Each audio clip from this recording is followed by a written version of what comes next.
أعوذ بالله من الشيطان الرجيم بسم الله الرحمن الرحيم Sallallahu ala Muhammad. Assalamu alaikum dear students, welcome to second year biology. Chapter number 25 of second year is under our discussion. The topic that we want to take today is biosphere. Biosphere, you are already familiar with the term biosphere. इसकी जो definition है chapter number 1 first year में हम पहले भी सीख चुके हैं. तो once again firstly we see the definition of biosphere. Biosphere क्या है? Biosphere is a thin layer of earth in which living organisms exist मौजूद होना. बायोस्फीयर ये अर्थ की वो थिन लेयर है जहां जहां तक ऑर्गेनिज्म मौजूद है. तो biosphere is a thin layer of earth in which organisms exist. अब बायोस्फीयर में सिर्फ सरफेस ऑफ अर्थ नहीं आ जाता जहाँ पे लिविंग ऑर्गेनिज्म होते हैं, बल्कि लिविंग ऑर्गेनिज्म प्लेनेट अर्थ से ऊपर हाइट पे भी मौजूद होते हैं. जमीन की सतह से हम ऊपर जाए तो 8 से 10 किलोमीटर तक भी ऑर्गेनिज्म रहते हैं, और इतनी ही डेप्थ में हम ओशन में जाएं तो वहाँ पे भी ऑर्गेनिज्म रहते हैं. तो गोया प्लेनेट अर्थ में जहाँ जहाँ तक ऑर्गेनिज्म पाए जाते हैं उसे हम बायोस्फीयर कहते हैं. तो इसको हम एक और तरीके से भी डिफाइन कर सकते हैं. The part of earth inhabited by living organism including both living and non living components या थिंग्स. जमीन का वो हिस्सा जहाँ पे लिविंग ऑर्गेनिज्म रहते हैं उसे हम बायोस्फीयर कहते हैं. इनहेबिट का मतलब है टू लिव, रहना. The part of earth inhabited by living organisms including both living and non-living components. जमीन का वो हिस्सा जहाँ पे लिविंग ऑर्गेनिज्म पाए जाते हैं उसे बायोस्फीयर कहते हैं. और इसमें दोनों चीजें आ जाती हैं, लिविंग कंपोनेंट्स भी आ जाते हैं और नॉन लिविंग कंपोनेंट्स भी आ जाते हैं. क्योंकि लिविंग ऑर्गेनिज्म जो है they can not survive without non living environment. बेजान माहौल के बगैर ऑर्गेनिज्म सर्वाइव नहीं कर सकते. मसलन we the human beings are living, और प्लेनेट अर्थ पे कई चीजें हैं, एयर है, लाइट है, वाटर है, सॉइल है, ये सारी चीजें क्या है? नॉन लिविंग है. तो इनके बगैर हम सर्वाइव नहीं कर सकते. तो the part of earth inhabited by living organisms is called biosphere. It includes both living as well as non living components. ये जो ऑर्गेनिजम्स हैं ये एनवायरनमेंट में तब सर्वाइव करते हैं जब ये अपने आप को अडॉप्ट करते हैं माहौल के मुताबिक. Organisms adopt themselves to the environment and then they survive. जब भी कोई ऑर्गेनिज्म अपने माहौल में रहता है तो उस माहौल को ये मॉडिफाई करता है, चेंज करता है, because there is interaction between organisms and their environment. Environment का इन्फ्लुएंस होता है ऑर्गेनिज्म पे, और ऑर्गेनिज्म का इन्फ्लुएंस होता है, इफेक्ट होता है, इम्पैक्ट होता है एनवायरनमेंट पे. तो environment has its effect on the organisms and organisms have effect, impact और इन्फ्लुएंस ऑन द एनवायरनमेंट. जिस एनवायरनमेंट में ऑर्गेनिज्म रहते हैं उस एनवायरनमेंट को ये मॉडिफाई करते हैं. मॉडिफाई मीन्स तो उसमें तरमीम लाते हैं, चेंज करते हैं, और वहाँ की जो केमिकल और फिजिकल कंडीशंस है बायोस्फीयर की उसको कंट्रोल करते हैं.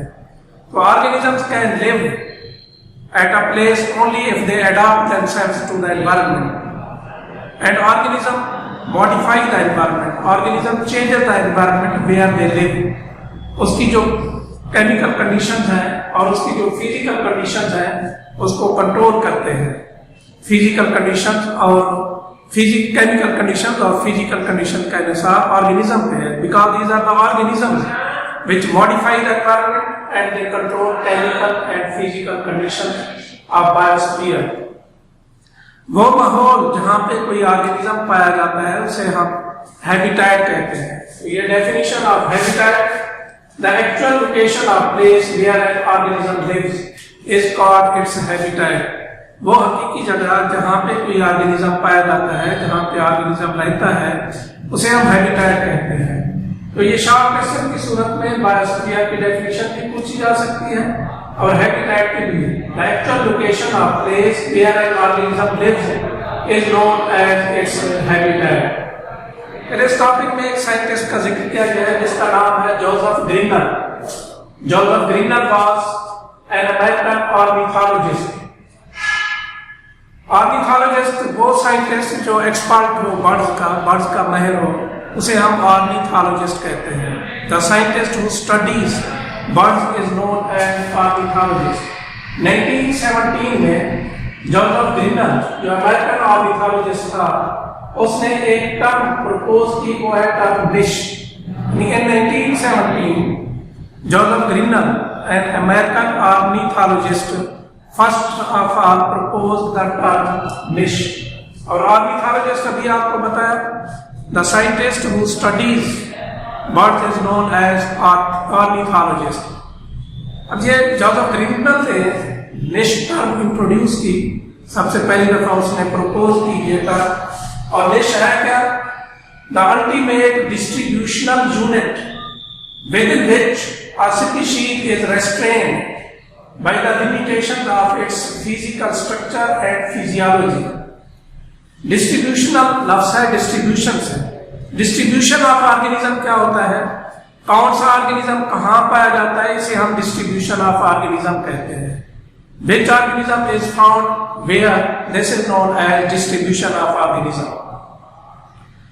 اور کون سا آرگنیزم کہاں پہ پایا جاتا ہے, کون سا اینیمل کہاں پہ پایا جاتا ہے, اسے ہم زوجیوگرافی بھی کہتے ہیں. The distribution of animal is known as zoography. Restraint کا مطلب ہے محدود ہونا, limitation حدود و قیود. اور فیزیولوجی آپ جانتے ہیں, this is branch of biology in which we study the functions of different parts of an organism. تو نش جو ہے یہ ڈسٹریبیوشنل یونٹ ہے جہاں پہ کوئی اسپیشیز رہنے کے لیے مجبور ہوتی ہے. کوئی اسپیشیز جہاں پہ پائی جاتی ہے وہاں پہ پایا جانا یہ اس کی مجبوری ہے. Every species can not be found everywhere. مثال کے طور پر وہی the human beings can live on land but we can not live in water, we can not live in ocean, we can not live in rivers. وہاں پہ ہم نہیں رہ سکتے. کیوں؟ کیونکہ ہمارے جو فزیکل اسٹرکچر ہے اور ہماری باڈی کی جو فزیالوجی ہے, فنکشننگ ہے, وہ ہمیں محدود کر دیتی ہے لینڈ پہ رہنے کے لیے. اس لیے ہم واٹر پہ نہیں رہ سکتے. مثال کے طور پر فش ہے, fish can live in water but they can not live on land. وہی the human beings can live on land but we can not live in water. کیوں؟ اس کی وجہ یہ ہے کہ فش کا فزیکل اسٹرکچر, ان کی فزیالوجی اور ہے, ہمارا فزیکل اسٹرکچر, ہماری فزیالوجی اور ہے. For example in our body lungs are present. ہماری باڈی میں پھیپھڑے ہیں اور فش میں لنگز نہیں ہوتے بلکہ اس میں کیا ہوتے ہیں, گلز ہوتے ہیں. تو gills can work in water, gills can not work on land. Similarly lungs can work on land, they can not live in water. ہمارے جو پھیپھڑے ہیں وہ لینڈ پہ تو کام کر سکتے ہیں لیکن لنگز جو ہے دے can not work in water, وہ پانی میں کام نہیں کر سکتے. پانی سے وہ آکسیجن نہیں لے سکتے. And oxygen is necessary for our survival. تو ہمارے اندر لنگز کا ہونا, گلز کا نہ ہونا, اور فش میں گلز کا ہونا, لنگز کا نہ ہونا, وہ فش کو یہ فزیکل اسٹرکچر, یہ فزیالوجی مجبور کرتی ہے, ریسٹرین کرتی ہے کہ فش تو پانی میں رہ سکتی ہیں اور ہم پانی میں نہیں رہ سکتے, ہم لینڈ پہ رہ سکتے ہیں, اور فش جو ہے they can live in water. اس طریقے سے نش جو ہے یہ ڈسٹریبیوشنل یونٹ ہے جس میں کوئی اسپیشیز رہنے کے لیے مجبور ہوتی ہے. کیوں مجبور ہوتی ہے؟ ریسٹرین مجبور ہونا, محدود ہونا, کیونکہ اس کی فزیکل اسٹرکچر اور اس کی جو فزیالوجی ہے اس کو لمیٹائز کر دیتی ہے. فزیکل اسٹرکچر اور فزیالوجی جو ہے وہ حدود و قیود عائد کر دیتی ہے. اس لیے یہ آرگنیزم ایک خاص جگہ پہ رہنے کے لیے مجبور ہوتے ہیں. اور یہ جو ڈسٹریبیوشنل یونٹ ہے جس میں کوئی اسپیشیز اپنی فزیکل اسٹرکچر اور فزیالوجی کے حدود و قیود کی وجہ سے کسی خاص جگہ پہ رہنے کے لیے مجبور ہوتی ہے, اسے ہم کیا کہتے ہیں, نش کہتے ہیں. پھر ایک سائنٹسٹ ہے چارلس ایلٹن. چارلس ایلٹن نے ایک اور انداز سے نش کو ڈیفائن کیا. وہ کہتے ہیں niche may be defined as the basic role of an organism in the community, what it does in and for living community, its relationship to its food and enemies. یہ دوسرے الفاظ میں چارلس ایلٹن نے define کیا نش کو کہ نش میں بھی define as a species occupation. Occupation پیشہ, یہ کسی اسپیشیز کا آکوپیشن ہے. किसी हैबिटेट में, किसी माहौल में जब ऑर्गेनिज्म पाया जाता है तो वहाँ पे वो अपना रोल प्ले करता है। तो वो जो रोल प्ले करता है ऑर्गेनिज्म किसी इन्वायरमेंट में, हैबिटेट में, वो रोल उसका क्या कहलाता है? निश कहलाता है। और ये रोल किस किस्म का होता है कि जब कोई ऑर्गेनिज्म किसी कम्युनिटी में पाया जाता है तो वो कम्युनिटी पे असरअंदाज होता है, कम्युनिटी को कुछ देता भी है और कम्युनिटी से कुछ लेता भी है, कम्युनिटी के साथ उसका खास रिलेशनशिप होता है, फूड के हवाले से रिलेशनशिप होता है। मसलन एक कम्युनिटी में रहते हुए एक ऑर्गेनिज्म फूड हासिल करता भी है और किसी और की फूड बनता भी है, यानी इसका मतलब है कि उसका एनिमीज के साथ भी रिलेशनशिप है और फूड की जरूरत पूरी करने के लिए भी दूसरे ऑर्गेनिज्म के साथ रिलेशनशिप है। तो कोई भी बुनियादी रोल कोई ऑर्गेनिज्म जो कम्युनिटी में प्ले करता है उसे हम उसकी निश कहते हैं, यानी वो ऑर्गेनिज्म कम्युनिटी के लिए क्या करता है, कम्युनिटी को क्या देता है, कम्युनिटी से क्या लेता है, उसका फूड के हवाले से रिलेशनशिप कम्युनिटी के साथ क्या है और एनिमीज के साथ क्या है। गोया कि जो चार्ल्स डाल्टन है उसके मुताबिक किसी भी स्पीशीज का जो ऑक्यूपेशन है, स्पीशीज का रोल है, उसे हम निश कहते हैं। It refers to profession or job of an organism. किसी ऑर्गेनिज्म का ये प्रोफेशन है। निश क्या है? दिस इज द प्रोफेशन और जॉब ऑफ एन ऑर्गेनिज्म, यानी एक ऑर्गेनिज्म क्या करता है, उसका पेशा क्या है, जॉब क्या है। जॉब के पेशे से क्या मुराद है कि किसी कम्युनिटी में रहते हुए, किसी माहौल में रहते हुए वो ऑर्गेनिज्म क्या करता है, वो जो कुछ करता है वो उसकी क्या कहलाता है? निश कहलाता है। तो a niche is defined as the role of species plays in community, including behavior and influence. किसी ऑर्गेनिज्म के बिहेवियर से क्या मुराद है? ऑर्गेनिज्म अपनी जिंदगी में जो कुछ करता है वो मजबूरी तौर पर उसका बिहेवियर कहलाता है। ऑर्गेनिज्म का उठना, बैठना, हरकत करना, खुराक हासिल करना और आराम करना, काम करना, रिप्रोडक्शन करना, ये सारी चीजें, all the things are collectively known as behaviour of an organism. तो देश क्या है कि रोल ऑफ स्पीशीज है जो वो कम्युनिटी में प्ले करती है। कम्युनिटी में एक स्पीशीज का रोल क्या है, एक स्पीशीज का बिहेवियर क्या है, एक स्पीशीज का उस कम्युनिटी में इन्फ्लुएंस क्या है, असर क्या है, इफेक्ट क्या है। तो ये तमाम चीजों को मिलाकर हम क्या कहते हैं? निश कहते हैं। देयर आर एलिमेंट्स ऑफ निश। ऑर्गेनिजम्स के कुछ एलिमेंट्स हैं जिसमें प्रीडेटर है, प्रे है, कॉम्पिटिटर है, बिहेवियर और इसका इंटरेक्शन है। प्रीडेटर क्या है? एक एनिमल जो दूसरे एनिमल को कैच करता है, कैप्चर करता है, पकड़ता है, उसे किल करता है और फिर उसको खुराक के तौर पर इस्तेमाल कर जाता है, उसे हम क्या कहते हैं? प्रीडेटर कहते हैं। और वो ऑर्गेनिज्म जो पकड़ा जाता है, मारा जाता है, खाया जाता है, इसको हम प्रे कहते हैं, यानी शिकार। और कॉम्पिटिटर लफ्ज़ है कम्पीट से, मुकाबला करना। किसी एनवायरनमेंट में, किसी हैबिटेट में, किसी माहौल में जब ऑर्गेनिज्म रहते हैं तो हर ऑर्गेनिज्म अपनी रिक्वायरमेंट्स को, अपनी ज़रूरियात को पूरी करने के लिए दूसरे ऑर्गेनिज्म के साथ कम्पीट करता है, मुकाबला करता है। क्योंकि किसी भी हैबिटेट में जो रहने वाले ऑर्गेनिज्म हैं उनकी तादाद ज़्यादा होती है, लेकिन उस एनवायरनमेंट में जो रिसोर्सेज हैं, वसाइल हैं, वो लिमिटेड होते हैं, महदूद होते हैं। तो साफ ज़रा उन महदूद रिसोर्सेज में रहते हुए हर ऑर्गेनिज्म ने अपनी रिक्वायरमेंट पूरी करनी है। तो इस तरीके से ऑर्गेनिज्म के दरमियान कंपटीशन होता है। ऑर्गेनिज्म है competition for getting food, for getting oxygen, for getting light etcetera. तो जहाँ पे ऑर्गेनिज्म रहते हैं वहाँ पे कंपटीशन होता है। बिहेवियर अभी मैंने आपको बताया कि एक ऑर्गेनिज्म जो कुछ करता है वो मजबूरी तौर पर उसका बिहेवियर कहलाता है। फिर ऑर्गेनिज्म का इंटरेक्शन है। इंटरेक्शन भी दो तरह का होता है।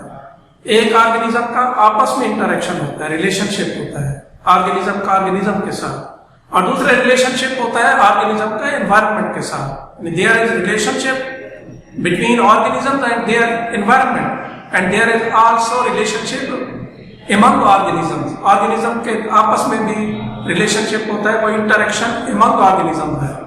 दूसरे है interaction between organism and environment. अब वो इंटरेक्शन जो है एनवायरनमेंट डिटरमिन करती है कि किसी ऑर्गेनिज्म को वहाँ पे रहना है, नहीं रहना, और ऑर्गेनिज्म जो है उस एनवायरनमेंट में जब रहता है तो उसको वो चेंज करता है। अब आप कहेंगे ऑर्गेनिज्म कैसे चेंज करता है? मिसाल के तौर पर वही द ह्यूमन बीइंग्स और organisms, we are living on planet Earth, सारा जमीन पे हम रह रहे हैं, but we are changing the conditions on the planet Earth. مثال کے طور پر یہ انڈسٹریز فیکٹریز یہ کس نے بنائی ہیں؟ All these industries and factories have been installed by the human beings. پھر اسی طریقے سے آپ دیکھتے ہیں کہ ٹرانسپورٹ کے مختلف جو ہے نا وہ سورسز ہیں، وہیکلز ہیں، گاڑیاں ہیں، ٹرکس ہیں، ٹرینز ہیں، ایروپلینز ہیں وغیرہ وغیرہ. اب وہاں سے شور بھی آ رہا ہے، وہاں سے دھواں بھی نکل رہا ہے، تو اس طریقے سے پالوشن کا پرابلم ایرائز ہو رہا ہے اور پلانٹ ارتھ کا ٹیمپریچر بھی بڑھ رہا ہے. تو اٹ مینس کہ we are living on planet Earth and we are bringing changes on the planet Earth اور ہم چینجز لا رہے ہیں. تو گویا یہ زمین پہ کا جو ماحول ہے اس کو ہم ماڈیفائی کر رہے ہیں اور پھر وہ آرگینزم جو ہے وہ جو انوائرمنٹ ہے وہ ہم پہ اثر انداز ہو رہا ہے. تو اس طریقے سے آرگینزم کا انٹریکشن ہوتا ہے انوائرمنٹ کے ساتھ بھی اور آرگینزم کا انٹریکشن ہوتا ہے آپس میں بھی.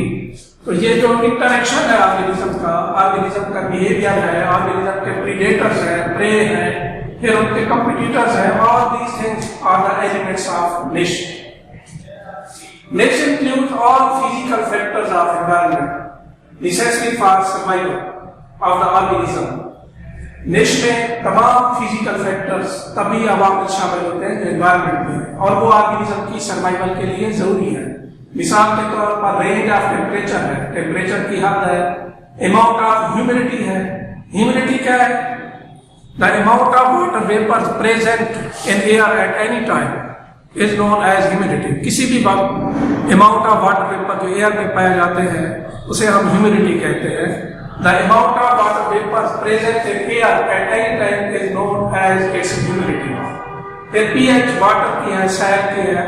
آپ جانتے ہیں مختلف آرگینزم مختلف اسپیشیز کا انوائرمنٹ مختلف ہے. Some organism live in water, some organism live in soil. اب وہ جس سائل پہ رہتے ہیں اس سائل کا اس سائل کی پی ایچ کتنا ہے، جس پانی میں وہ آرگینزم رہتے ہیں اس کی پی ایچ کتنا ہے، پھر جس انوائرمنٹ پہ آرگینزم پائے جاتے ہیں وہاں پہ ٹیمپریچر جو ہے وہ کتنا ہے اور پھر وہاں پہ ہیومیڈیٹی کتنا پائی جاتی ہے. تو یہ اماؤنٹ آف ہیومیڈیٹی ہے، ٹیمپریچر ہے، پی ایچ آف واٹر اور سائل ہے. یہ ایسے فیکٹرز ہیں فزیکل فیکٹرز انوائرمنٹ کے جو ڈٹرمن کرتے ہیں کسی آرگینزم کے لیے، کسی اسپیشیز کے لیے کہ وہ اسپیشیز وہاں پہ رہ سکتی ہے یا نہیں رہ سکتی. تو in this topic short question can be asked in the examination.